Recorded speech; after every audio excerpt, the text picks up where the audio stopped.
to want to serve Morristown. With every new wave come fresh new ideas.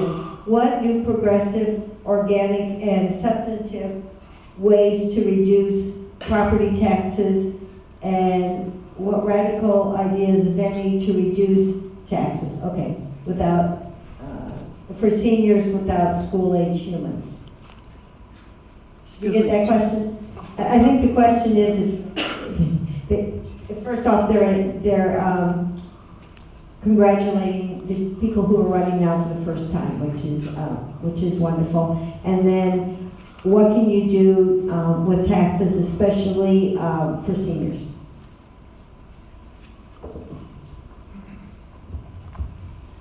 So that is a question that I've been hearing about the seniors who are concerned that they no longer have children and they're paying taxes. I would have to actually look into that to see if they get, they're omitted from that. I mean, I don't know much about that. I think these things are kind of factored in already before their children leave the household. If there may be something where it's factored in, paying taxes, maybe 2 children per household, I'm not sure, but I will definitely look into that so that I can better answer that question. Okay. Thank you. Oliver? Thank you. I'm thinking about 3 ways primarily that we can kind of go about reducing taxes. The first is by increasing revenues and doing so without increasing the municipal tax rate or any additional burdens to the taxpayer. I think that this requires innovative thinking, and obviously I don't have the exact solution identified, but I think that finding additional revenues for the town is one way to lessen the burden on property taxpayers. The second way is exploring more ways to share services. And lastly would be federal, state, and county grant programs. As a former grant writer, I'm very familiar with these programs and have a lot of experience in submitting competitive applications. Lastly, I'll just say it's vitally important for the senior citizen population in Morristown to be able to age in place if that's what they so choose, as opposed to going to a nursing home or some other kind of institution. Thank you. Stefan? Yeah, so I think there's sort of 3 avenues for this.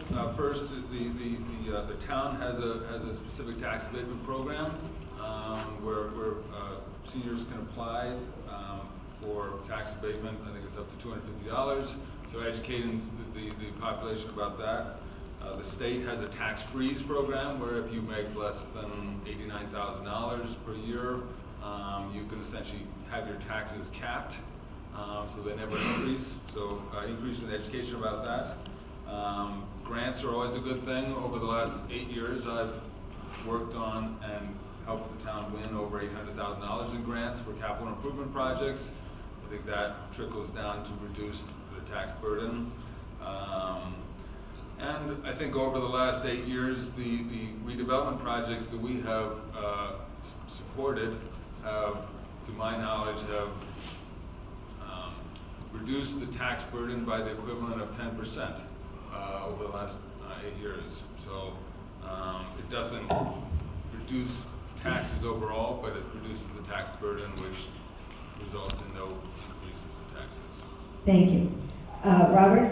Sometimes it's sad to hear the question because you have to ask, why doesn't the senior citizen know what the benefits they could get for tax relief? So maybe one of the things I'm learning right now is maybe we need more transparency, more of a public forum to educate the seniors as to what the benefits are. Because it's not just at the local level. There's actually state benefits and there's federal benefits that these people can avail themselves of.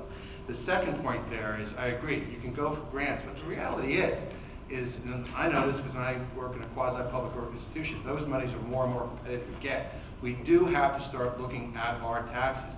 What are we doing for shared services? Are we working with the county? What is the county doing to basically assume not just some of the responsibilities from Morristown, but some of the responsibilities from all municipalities here in Morristown? Why aren't we coalescing some of our services to reduce the cost, not just for Morristown, but let's ask the county, can you do more? Thank you. Alison? Yeah, I've been a proponent of shared services, and I think that that's one way we can help to reduce the tax burden. One idea I have is to share services with our recreational departments. And recently, the town of Chester and Chester Township, the borough of Chester and Chester Township, passed an ordinance sharing the recreation departments. So I'd like to look into that into my next term. And I agree, we probably need to look more with, again, what we can get from the county.